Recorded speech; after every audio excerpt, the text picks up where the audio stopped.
What's the best assault rifle in Black Ops 7? Let's rank all 6 Black Ops 7 assault rifles from worst to best. Keep in mind, this list is my opinion and everything said here is totally subjective. If you disagree with anything, let me know down in the comments why you disagree. I've taken a few factors into account here. Time to kill, handling, and most importantly, how I perform with it in my hands. Also to note, this does take into account the update that went live yesterday, so let's do it. Before we get started, if you're new here and looking for more Call of Duty content, hit that subscribe button, and hit that like button if you enjoy the video. Let's go. Starting us off with the worst assault rifle in Black Ops 7, the Peacekeeper. Now before you get on my ass, remember, I took multiple things into account and nostalgia isn't one of them. I don't hate the Peacekeeper, by the way. I think all of the assault rifles are unreal in this game, and it's definitely an AR dominated game. But I don't like it as much as the others on this list, and here's why. There's no denying the Peacekeeper is great up close, having a 280 millisecond time to kill at up to 25 meters, and then middle of the pack time to kills at medium and long range at 350 milliseconds with 6 shots to kill at 25 to 39 meters, and then a 420 millisecond and 7 shots to kill at distances greater than 39 meters. On top of the shots to kill being more than every other assault rifle, the Peacekeeper stops being hit scan at only 31.5 meters, meaning everything after that will be a projectile bullet. So you have to land 6 to 7 shots at projectile pacing to get kills at those longer distances, and if that wasn't already hard enough, the recoil on the Peacekeeper is the worst in its class thanks to its insanely high fire rate of 857 rounds per minute. The Peacekeeper's only saving grace is that it handles essentially like an SMG, being extremely fast, so if you're looking for mobility with the punch of an assault rifle, the Peacekeeper is the way to go. But that doesn't completely make up for its lack of power at range and its crazy recoil, so the Peacekeeper, sadly, is last place on my list. At number 5, we have the X9 Maverick, the only burst gun on this list. I'll admit, I absolutely hated the Maverick when I first started using it, but I'm a believer now. Even though it's number 5, this gun is gross. It did lose its one burst body shot potential in the new update, but that doesn't stop it from being one of the most consistent weapons up here. Up to 17 meters, the Maverick was a one burst if all 3 bullets hit, but now it's a 2 burst to the body with a time to kill of 366 milliseconds, which puts it as the worst assault rifle in that close range. It can hold this 366 millisecond time to kill up to 43 meters, making it a middle of the pack AR at mid range.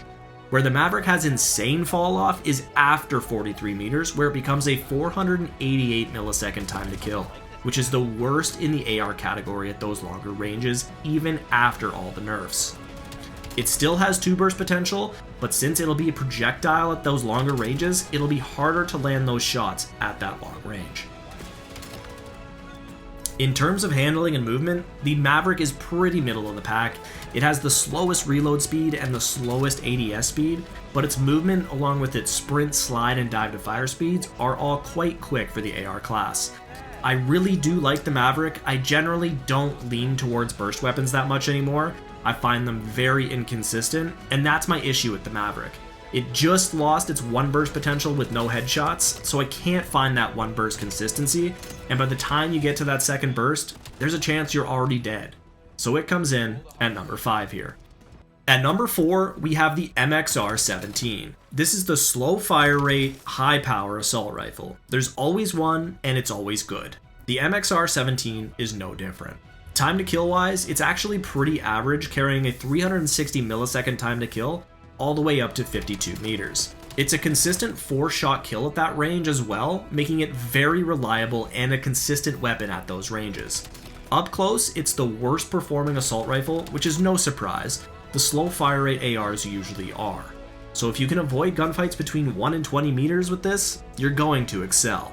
But if you can't avoid those close fights, that's okay. All you have to do is go for 1 headshot, and this gun turns into a 3-shot kill with a 240 millisecond time to kill all the way up to that 52 meter range, just as long as you land 1 headshot.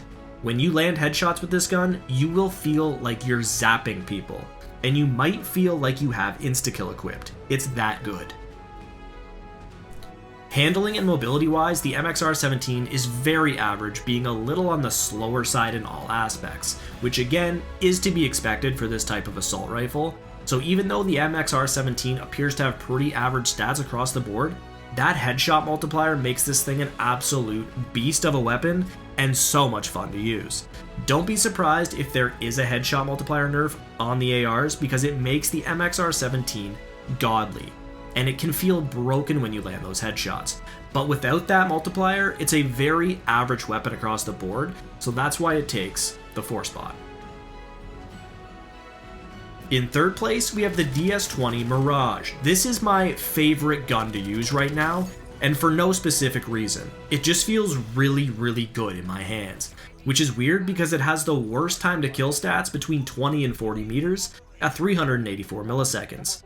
This gun is good when in very close quarters up to 20 meters with a time to kill of 288 milliseconds and a 4-shot kill, which is actually the 3rd best of the ARs in that close range.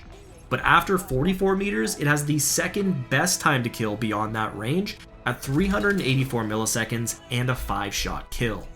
A lot of the gunfights I take when using this gun are at that longer range, so that's probably why it feels so good right now. Its movement and handling stats don't make it any better. In fact, they're actually on a bit of the slower side. But these stats are all very close for the assault rifles, so it doesn't make that big of a difference in the grand scheme of things. But everything about the Mirage screams mid. The beauty of the Mirage is that it almost has 0 horizontal recoil, meaning you basically only have to control the vertical recoil, so once you get some recoil attachments on this thing, it's a laser beam. That, combined with its low time to kill at range, makes the Mirage very viable, despite having high time to kill numbers at mid-range. Like I said before, this is my favorite gun to use right now. That might change, but despite its mid stats, the Mirage is a fun weapon to use, and it gets my vote for 3rd best AR in Black Ops 7. At number 2, 2nd place, the silver medal, we have one of the most famous weapons in Call of Duty history, the AK-27. The AK-27 performs like a typical AK. Moderate recoil, both horizontally and vertically, high damage, moderate handling, and fast time to kill. The AK has a time to kill of 264 milliseconds up to 21 meters, making it the best choice at that range of the assault rifles. It does slow down a little bit between 21 and 51 meters, becoming a 352 millisecond time to kill, but it's still the 3rd best assault rifle in those ranges in terms of TTK. This is where the AK got hit hard with a nerf. After 51 meters, it becomes a 6-shot kill with a time to kill of 440 milliseconds, making it the 3rd worst AR at longer ranges. The AK packs a serious punch, and once you can learn to control that horizontal recoil a little bit with attachments, or just by being unreal at the game, you'll be a consistent threat on the map. Being in the AK class, it does have slightly slower mobility and handling stats, but as I've mentioned, the assault rifles are all pretty close in this regard, so having as high a damage as the AK does, I can't put it any lower based simply off mobility and handling stats. So in that case, the AK-27 is the 2nd best assault rifle in Black Ops 7, with the Mirage trailing very close behind after the nerfs. And at number 1, we all knew what the answer was going to be. Even after the nerf, the M15 Mod 0 is disgusting in every aspect. Damage, range, recoil, time to kill, handling. This is the classic, default, jack-of-all-trades assault rifle. Usually, these default ARs do everything well, but nothing amazing. The M15 does everything amazingly well. Starting with the time to kill. In very close ranges, it's the 3rd slowest time to kill of the assault rifles at 312 milliseconds. But it now carries that 312 millisecond time to kill all the way up to 38 meters, which is where the nerf comes in. Between 38 and 46 meters, its time to kill goes to 390 milliseconds, making it the worst assault rifle at those ranges. But after 46 meters, it now has the best time to kill of the assault rifles at 390 milliseconds. It is a 6-shot kill at this range, but you don't feel it because the fire rate and accuracy are so good. So even after the nerf, the M15 really only gets worse between that 38 and 46 meter range, and even then, we're talking milliseconds slower, but it still got hit. Movement-wise, it has some of the best movement speeds in class, competing directly with the Peacekeeper in that area, which is incredible considering the Peacekeeper is basically an SMG. Handling-wise, it has some of the best stats in terms of ADS, sprint, slide, and dive to fire speeds. And it has some of the lowest recoil in class as well, making this thing an absolute stud in terms of performance. I use the term jack of all trades assault rifle a lot with these default ARs. This is literally the definition of a jack of all trades assault rifle. It does everything so well and it feels so good in my hands. It's the old reliable. It can do no wrong. The M15 is a freaking beast, even after the nerf, and it's still the #1 assault rifle in Black Ops 7. That's gonna do it. The assault rifles in Black Ops 7 rank from worst to best. Like I said at the start of the video, if you have a different opinion, let's hear it down in the comments. And make sure to subscribe so you don't miss any future Black Ops 7 videos. I'll see you in the next one. We'll chat then.